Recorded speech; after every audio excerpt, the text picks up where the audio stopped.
Welcome to Vision in Action Live. Good morning. I'm Jim Boswell. I'm your host, and I'm the author of Lifelong Fulfillment, Take Charge of Your Life. On the Vision in Action podcast, we focus on the expert knowledge and solutions that it takes to work on individual personal development. These are the puzzle pieces that allow you to construct the complete picture of your best life. And to do this, we bring you representative experts from every conceivable discipline that can inform your thinking about your own journey to lifelong fulfillment. So, once again, welcome. Let's see what's in store for today's episode. So, today we have a discussion with Catharine Jansen and Chris Pratt. Catharine Jansen is a retired critical care nurse and a certified holistic cancer care coach. She's also an author of a book and a podcaster on the Cancer Care Roundup. She's actually also an inventor, in a sense, as the designer of BRCA shirts that improve postoperative health care in terms of safety and mobility. Now, Mr. Pratt, Chris, is an educator and consultant, and now a certified functional nutritionist and podcaster, doing natural health education as the founder of the Plant Adventure and the Healing Conspiracy podcast. He leads the effort to rally those who want to fight chronic illness with natural methods and to reverse unsolved health problems. Welcome today, Ms. Jansen and Mr. Pratt. Glad to have you on Vision in Action Live. Thank you. Great. So moving forward, as you know, at Vision in Action, one of the challenges of being human is our inevitable encounters with the speed bumps of life, things like marriage, relocation, death, illness, failures, and recoveries. So today, our spotlight is going to be on cancer, the big C, and the alternatives that are available to us to survive and triumph over this scourge. Now, as we go through this, listeners are invited to jot down questions, and I will give you an email to send those to in case we don't answer those during the course of this discussion. Send them on, we'll get our experts to comment, and we'll get the answers back to you. So to start out, it might be good to have a benchmark on where this particular part of healthcare stands. So I'm going to quote you some statistics from National Institutes of Health, Mayo Clinic, etc., to give you some idea about what's going on.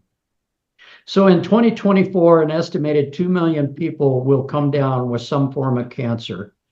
And this is in the United States. All the statistics I'm telling you are US statistics.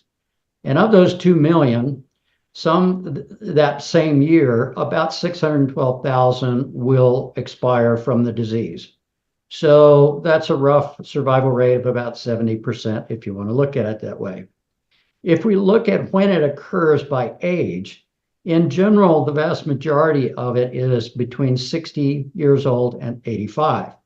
However, you really can't ignore that because cancer does occur as early as 1 year old and also as late as 59, although the incident rate is lower. So it's something that human beings are dealing with and have probably been dealing with for most of our existence, but it's very much in the last 50 years with the National Institutes of Health been a focus in the US. At the Mayo Clinic, they say that risk statistics can be pretty frustrating because you can't really tell your individual risk of cancer. You're dealing with statistics and we don't know what part of the curve you belong in. But to offer something, they say that studies that have found that American men have about a 40% chance of developing cancer in their lifetimes. But that doesn't mean it's 40% if you're a man and if as an individual, because your circumstances will vary. Your diet, your genetics, your epigenetics, and how well you take care of yourself. The National Cancer Institute reminds us that breast, lung, bronchus, prostate, and colorectal cancers account for about 50% of new cancer cases. And the ones that are the most difficult in terms of mortality are lung, bronchitis, colorectal, pancreatic, and breast cancers. So those are pretty common features. We hear about them accidentally, whether we focus on this or not. So that just gives you some sense of where they fit. The Cleveland Clinic would make sure that we understand where the lowest survival rates are. So the most difficult ones to deal with are esophageal, that's the throat, pancreatic cancer, which we all need to survive, liver cancer, and brain cancer. Those are anywhere from 50% to about 30%, 36% of the total. And to sum it all up, the National Cancer Institute reminds us, and these stats, in fact, are from a couple years back in 2022, that 70% of survivors will last over 5 years from diagnosis. That percentage goes down when you hit 10 years, it's down to 48%. And by the time you've reached 20 years after diagnosis and treatment, survival rates are around 20. So these are all horribly depressing statistics, but it helps us to understand why this is of pervasive interest to everyone, regardless of what country they're in. And I'm not trying to separate the United States from the rest of the world, because they are also dealing with it. So those are the updates. And I'd like to give Catharine and Chris a chance to talk about the fact that we all here are cancer survivors and we all have different experiences. And I'd like to give us an opportunity to engage the audience in the fact that, yes, each cancer is an individual different situation. So with that, Catharine, would you like to relay a little bit of your experience? Thank you very much, Jim, for having me on your show. But I think that for me, my experience was not only with my diagnosis of cancer and the deer in the headlights experience, but it's also the chemo, the radiation, the surgical procedures, and my bout of sepsis. But most important, growing over that and that metamorphosis when we get through, so that we can help others. And that's my joy that I have in life and how I'm healing, because I'm working with people to really to help reduce the risks in establishing healthy lifestyle changes. It's not easy, but you know what? We can do this. That's what it's about. Okay. Chris, perhaps you have some comments on your path. Yeah, thanks, Jim. And again, thank you for having me on today. You know, my path has been very non-traditional in a lot of ways. I had a really, and I'm still dealing with it, a really rare form of skin cancer. It started as skin cancer, which was common skin cancer called basal cell carcinoma. And after I had that surgically removed through the standard procedure, the Mohs surgery, about 2 years later, started to have a pain in my neck. And so went to chiropractors, went to dermatologists, ear, nose, and throat doctors. And nobody was sure until they took a biopsy.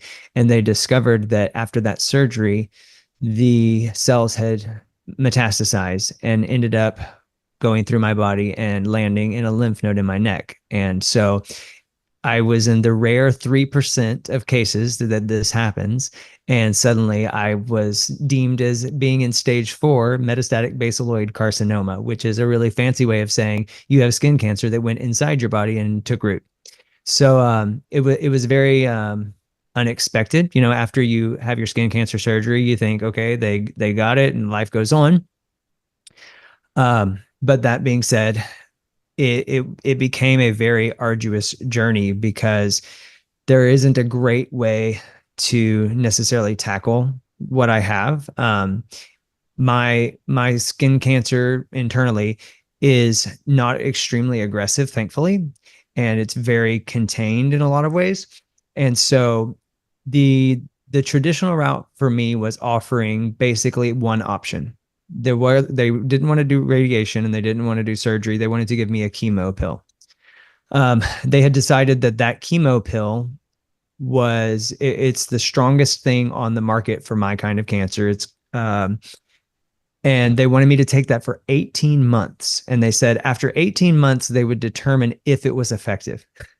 And to me, that was just astonishing that I had to take a chemo for a year and a half without any determination if this is working or not. And then, the oncologist told me that for him, it's working if the cancer doesn't spread, and that I really shouldn't expect to get rid of it. And he said that at some point in this process that the cancer would work its way around this drug, because that's what tends to happen. And then they would have to start over. And, for me, I just kind of sat back and said, we've been tackling cancer for over 100 years. You guys have been working on this, and that's the strongest thing you've got for me right now. Like, that doesn't sound very promising. And unfortunately, the side effects of that pill were very, very heavy and very dangerous. So I had been doing some research into alternative therapies and alternative means of healing cancer. And one thing that I understood that was foundational was, really cancer isn't my problem. My problem is my immune system isn't functioning correctly, because everybody has cancer cells in their body. But in some people, your immune system is malfunctioning. And so therefore it doesn't recognize the cancer cells. And now you have a tumor. And really a tumor is the body's defense mechanism. It's harboring all these bad cells in one place so the rest of the body can still function, right? So I kind of had a fundamental understanding of all this. And so when I started looking at alternative therapies, I really was interested in tackling my immune system. I wanted to see what can I do to get the environment in my body to return back to health. And so that's been my journey. That's the path that I've been on. I left the country for about 12 weeks and did therapies in Mexico. And they were very effective in a lot of ways. It included lots of different things. And, we can get into that if you feel that it's appropriate. But, for the most part, I saw about a 75% reduction in that tumor.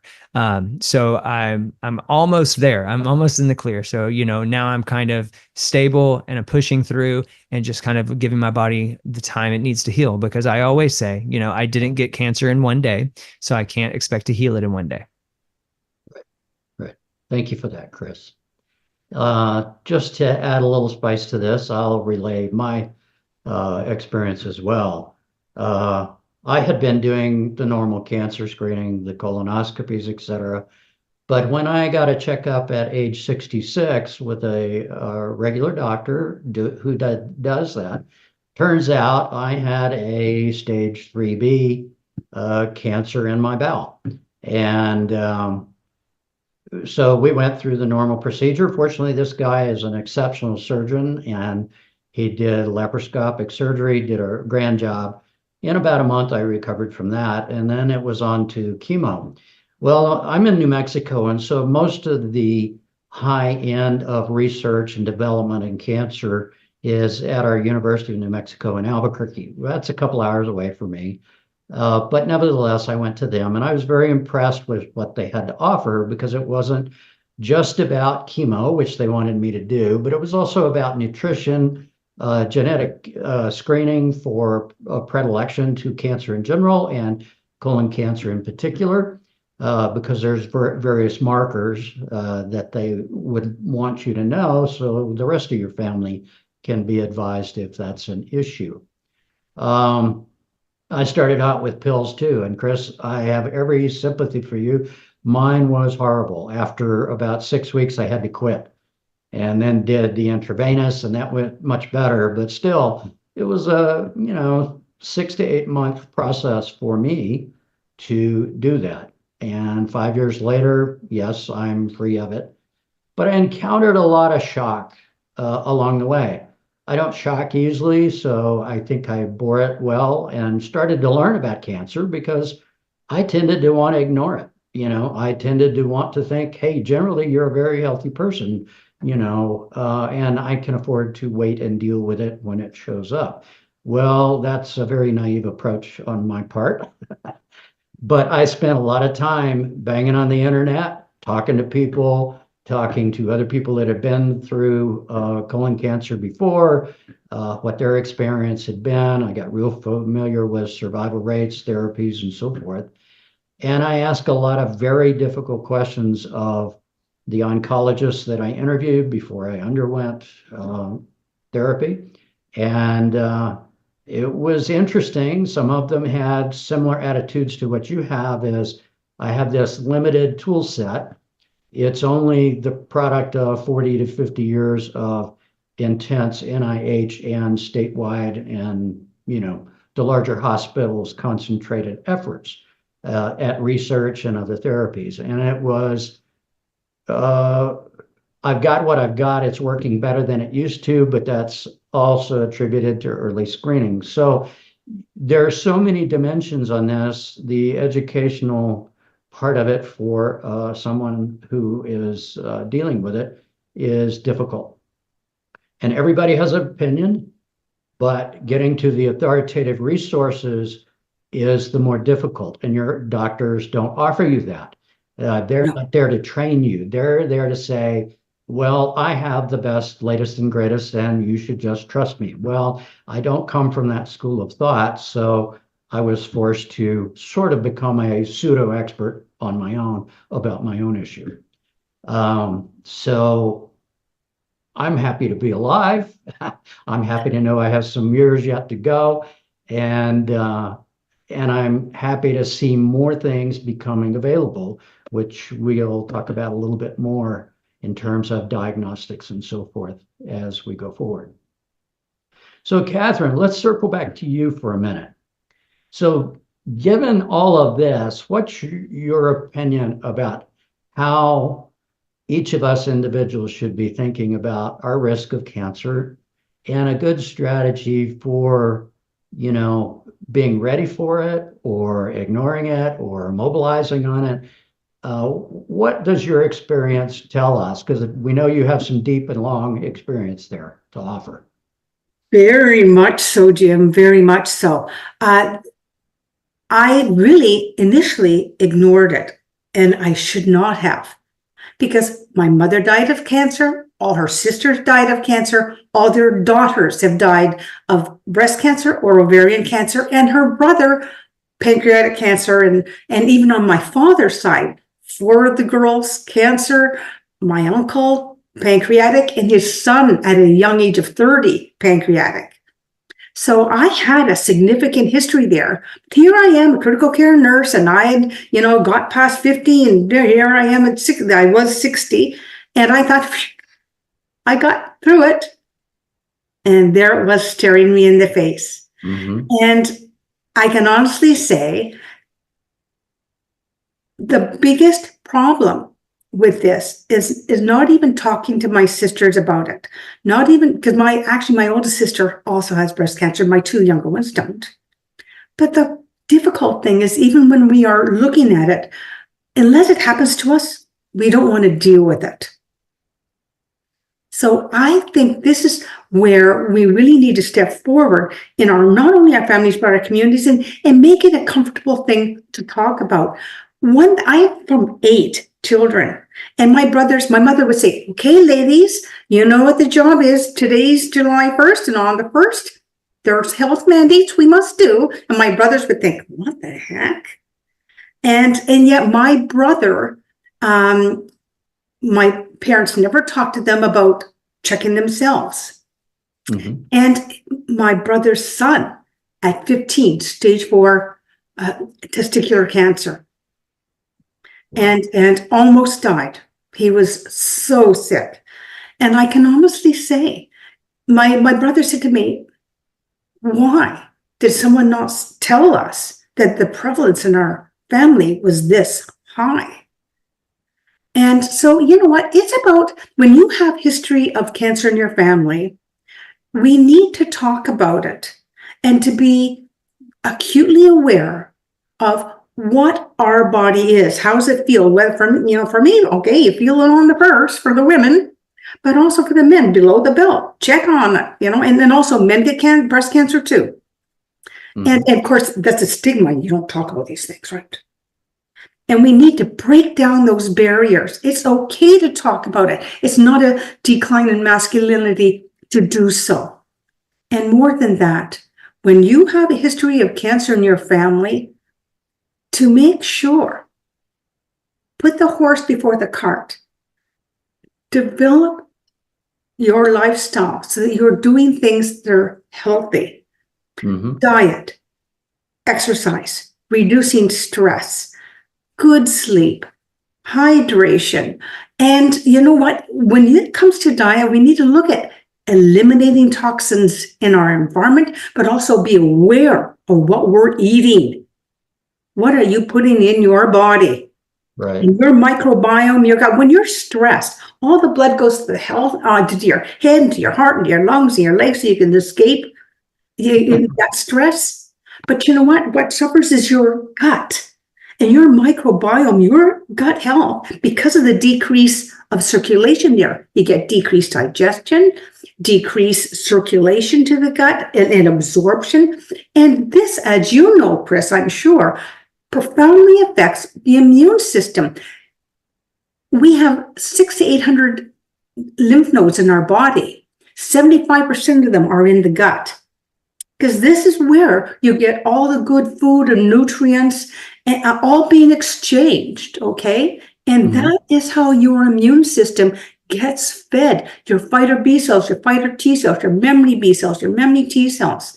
So, Chris, I know you're passionate about this too, because your immune system and maintaining a healthy lifestyle and a healthy body. And that also is body, mind, and spirit. It's everything connected. And being committed to taking care of yourself and your children. And to talk to your brothers and sisters about this and that awareness, but also taking that out to the community. I believe these are the things that we must do in order to help everybody, not only yourself, but those around you, so that you're learning and they're aware and they are looking at all these issues proactively. Right. So prevention and knowledge and openness. Yes. Those make a lot of sense. Yes. Chris, you're obviously, with the therapy you received, I think that's a rare thing for someone to say or admit to you, that after a while it's probably not going to be terribly effective. And, you know, I sometimes wonder, okay, we've invested all this time in research. Why is it that something that's like this, that you had caught, does not have better solutions in the traditional medical arena? Now, it's true that medicine, like any other business, and we don't like to think of it as a business, but it is, they invest for the normal curve. The most common cancers are the ones that get the attention. The outliers typically are probably shortchanged in that respect. And maybe that's a reflection of what actually happened with you. It's possible. You know, first of all, Catherine, what you said was wonderfully stated. I mean, I couldn't agree more. You hit on so many powerful things.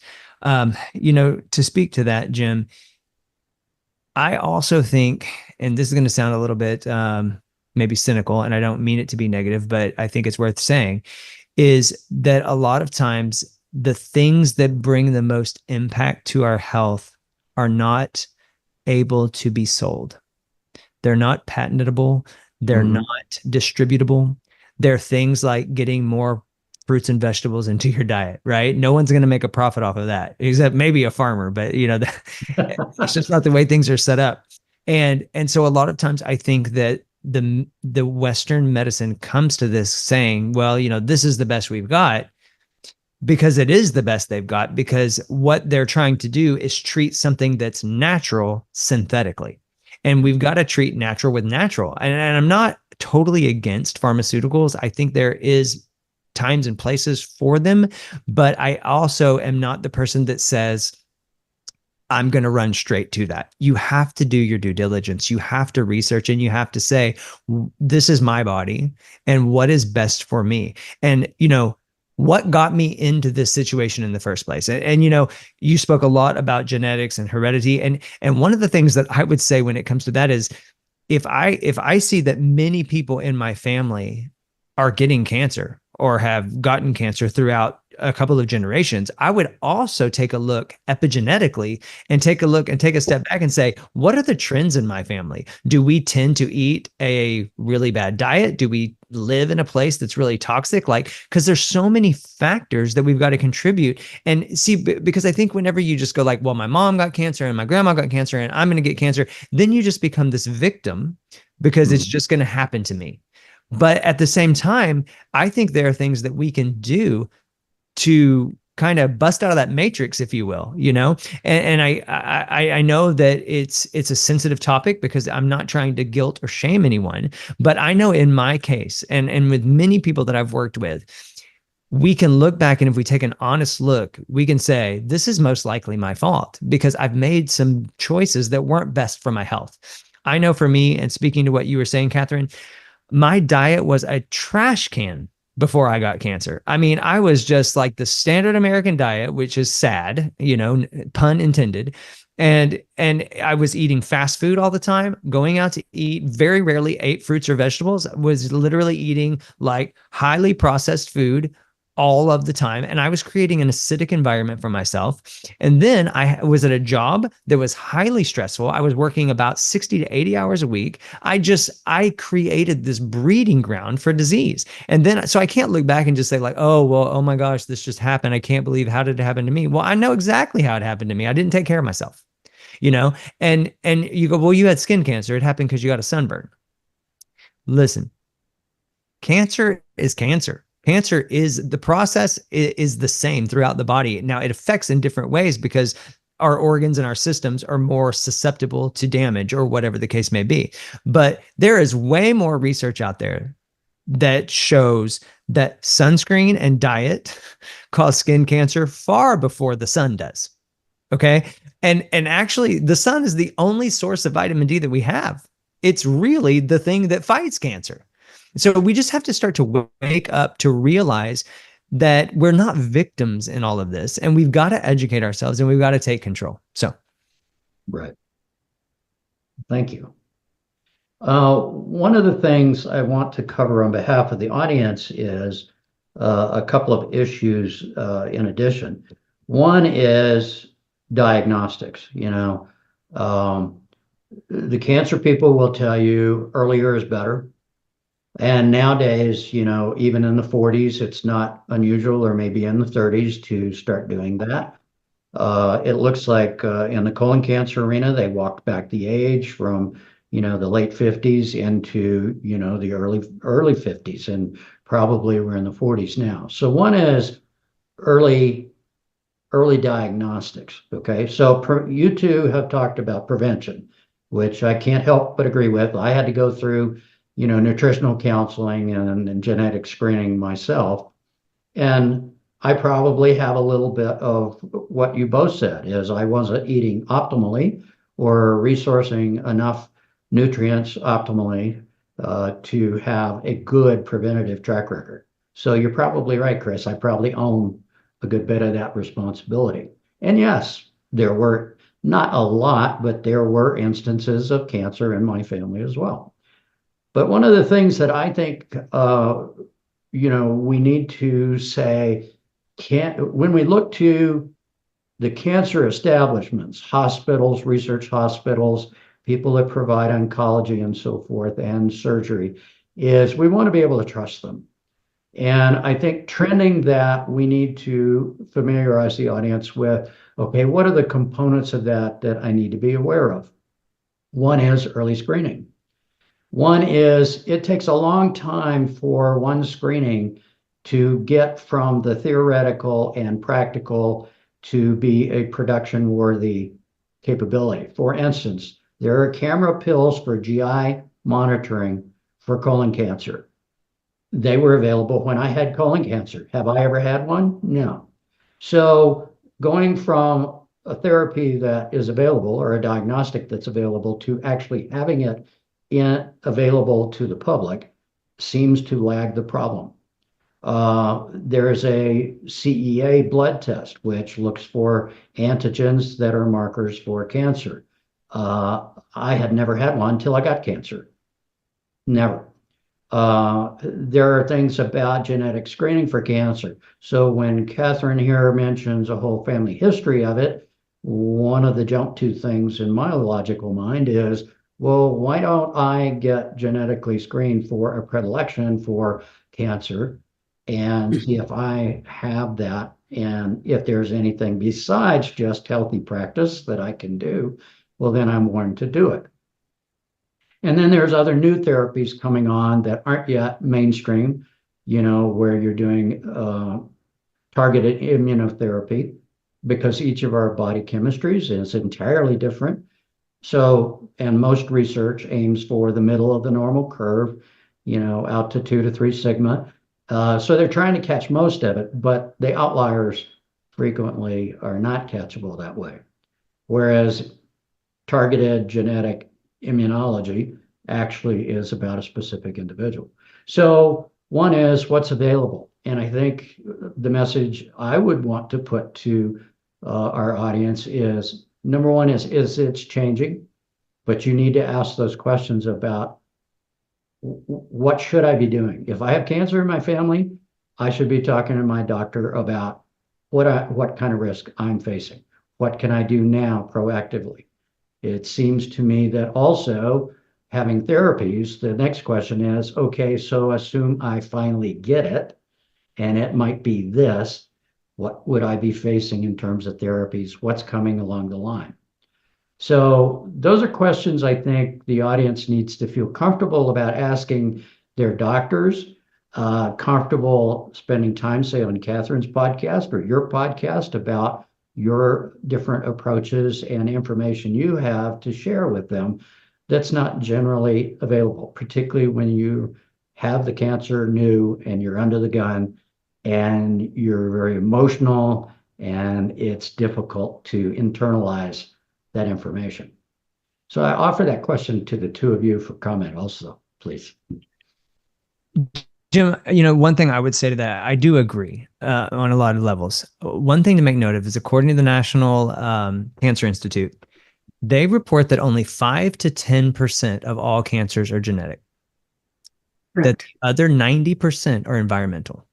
So I think when it comes to early screening, early detection, I mean, sure, I think with wisdom, if you're starting to, if maybe you have that history in your family or whatever, there's nothing wrong with that. But I think we can do a lot of personal screening. Okay. Like evaluate. I love what you said, Catherine, like at the first of every month, like take a check. You know what I'm saying? Like if all I'm doing is eating processed food, go ahead and put yourself on the list. Yeah. You're going to develop a disease at some point. I mean, I know that sounds very negative, but it's very true because you're eating chemicals. You're not eating food. Okay. And your body can only take it for so long. And so I think we can kind of take personal inventory and that can bring a lot of peace of mind, and I do agree with you. There are early warning signs. I had skin cancer. I had the early warning signs. And just like you, I was just the standard, American male. This will go away. I'm not going to, this is no big deal. And I'm tough, and it got worse, and so I ignored it. But I ignored the spot of skin cancer that I had for 7 years. And then after 7 years, it just took off. Okay. So yeah, there are that was a visual indicator, right? The reason that I caught what was going on in my neck so quick is because I started having a lot of pain and inflammation. Inflammation in your body is your body telling you something's not right with me. Okay. So being aware, and I think if we can advocate and educate people to be aware, to be in tune with their bodies and understand like pain is not normal. There's some people, my back just always hurts. That's the way I live. No, that means there's something wrong with you, and you have to be bold to say like, I'm going to take control of my health and I'm not going to just let life happen to me. Like I'm going to create a life that's what it needs to be. So I hope that speaks to your question, where I am. I hear you. Well, and just to add a little bit more to that, let's look at the World Health Organization, the Canadian Cancer Society, and the American Cancer Society. They all agree on one thing, that 80% of chronic disease today, and that includes cancers, is related to your lifestyle habits. The biggest one being our diet. Mm-hmm. Now, here I am, a critical care nurse for 25 years, bilateral knee replacements, 250 pounds, I looked after everyone else, but I never looked after myself. Looked after my kids, the husband, the community, but I didn't look after myself. And it wasn't until I got cancer that I had made that commitment to go along and say, okay, I need to just do something about changing me. Right. And you have to have the courage and take the chance and commit to making changes that are going to last a lifetime and make it happen. Choose to change. Choose to change. And those are my 5 C's, by the way. But you know what? The thing is that when you have high risk in your family, or you even notice any little change, you need to be proactive and do something about it. Because even if there's a 2, 3, 4, 6 month delay by the time you notice something, and then you go to the doctor and you go to the specialist, because that's how long the process is right now because of the driving need for medical care. But I also want to say that it is early detection. And this is choice. To know yourself first, know you're normal, so that when things are off, you do immediately respond. And I think one of the things that I like to speak about often is there's something called the ATF3 master switch.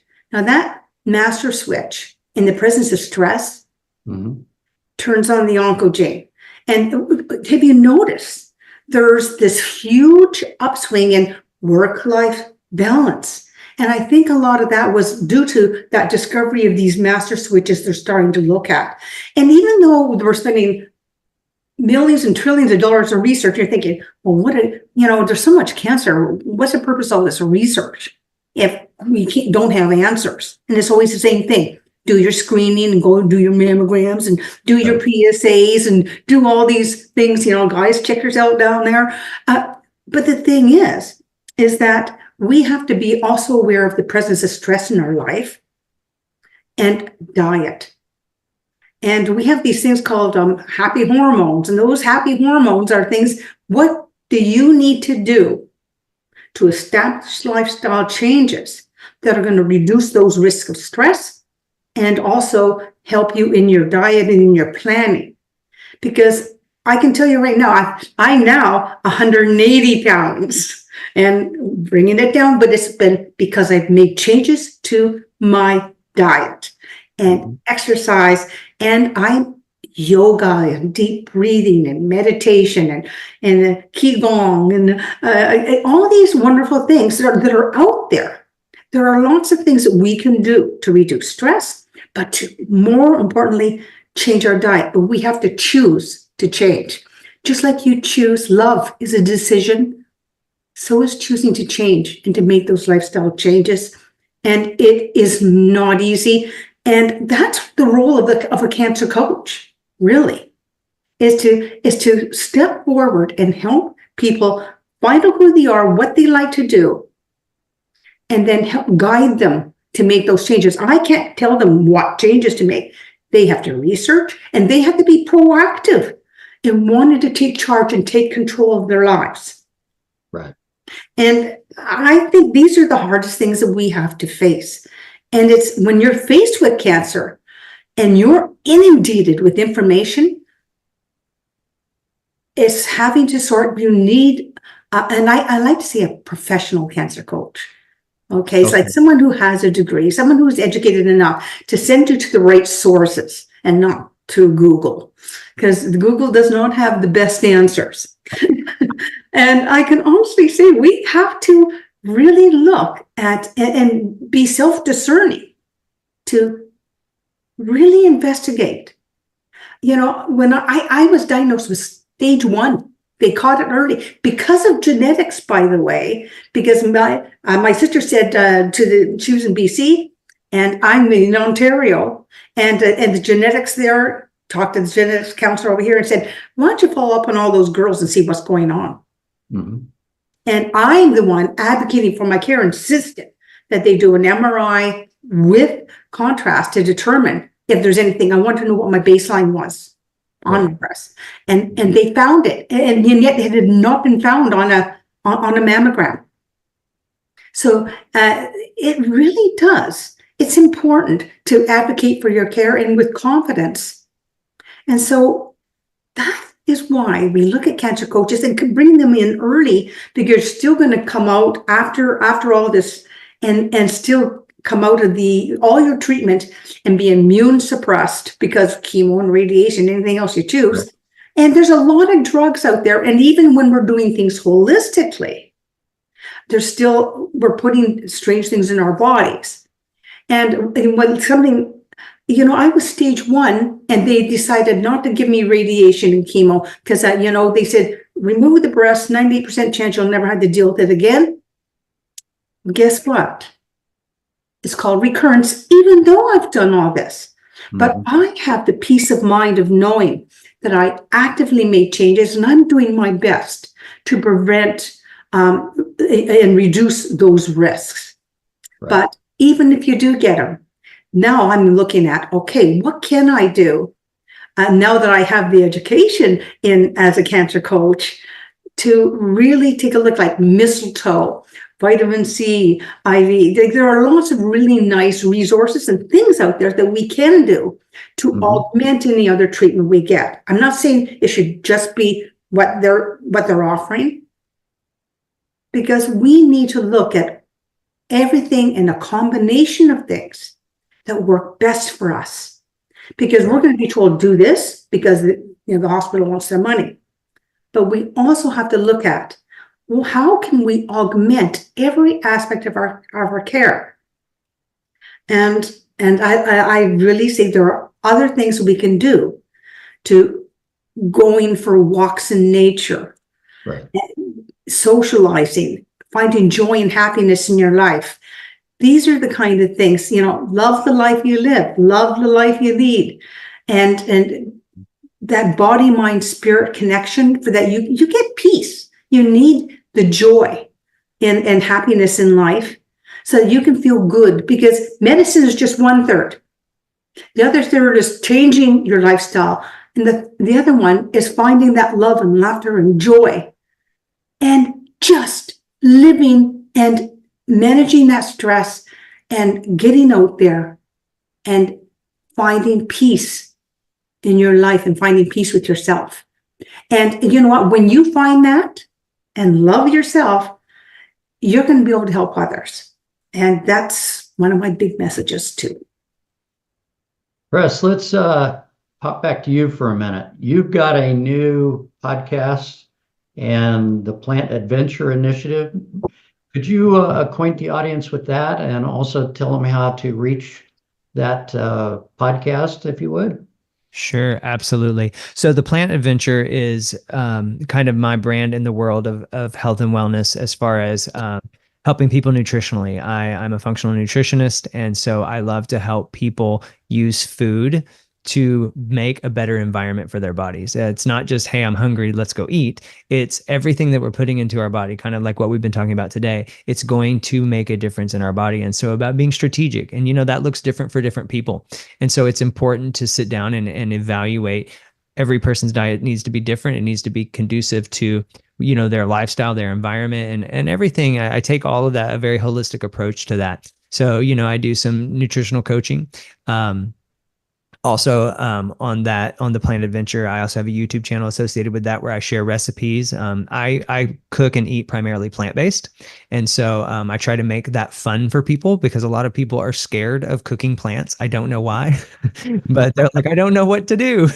And I'm like, there's lots to do, that you can have so much fun in the kitchen. So, kind of giving families ideas about, how to incorporate healthy foods into the daily lifestyle and raising healthy kids. That's really my goal with that.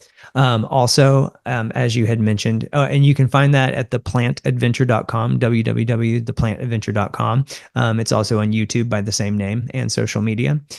And then recently, a couple of months ago, I launched a podcast called Healing Conspiracy. And the idea behind that is that we dive into the world of alternative health, and we it's really not about finding answers as much as it is asking right questions. And so we really go in and we tackle a lot of these topics like we're talking about today. We tackle not only nutritional topics, we tackle alternative therapies. And I love to highlight people who have overcome the odds and they've healed and they've maybe gone against the conventional treatment. And we love to hear those stories. So I would love for you to tune into that. It's at www.healingconspiracy.com. It can also be found on any podcast platform as well as YouTube at Healing Conspiracy and on KFred Radio. So there's lots of ways to connect there. And, if you have a story of overcoming that you'd like to share or a topic you'd want to hear, I'm all ears. So I would love for people to engage that way. Great. Catharine, you have a podcast also. Maybe you want to tell us about that. Do you know what? I've just started doing little excerpts in my, and sometimes just these little 30-minute mini ones too. And a lot of them are just on tips on health, tips on lifestyle habits, things like that. But I wanted just to comment, Chris, it really does come down to diet. Really, in all honesty, eat at home. Yes, plant-based. Now I do have fish and chip and fish and chicken, but every other day because my husband and my kids, oh my God, you're giving us this healthy shit. And the thing is that, so I've got them every other day eating, a plant-based diet. Okay. And a lot, as you said, it is, people don't know how to cook vegetables, like steaming them and baking. We should not be looking at going out to restaurants and getting all the high fat, high sugar. We don't know what additives are in them. And we can control our diets by cooking at home. It doesn't have to be hard. It's not difficult. But this is where, and Chris, this is where people in nutrition need to come forward and need to be out there in the community and voicing about diet. And I don't mean a diet as in, keto or this or that. It's about eating healthy. The benefits of mushrooms and garlic or, these kind of things. Just talking about some of those, what's in our food and what's good about different things, how to even cook or how to preserve. We're coming into winter. So how do we store the goodness of our vegetables and fruit so that we can take advantage of it in the summer, in the winter, not just eat them in the summer? I really think we need to look at what you're eating and it's what you have in your house. And there's some really good books out there too. Look at the China study.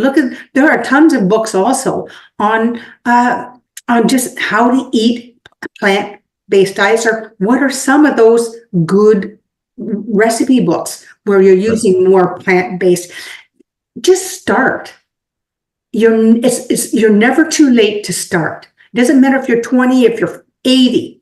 It's never too late to start focusing on making those changes in your life. And this is important.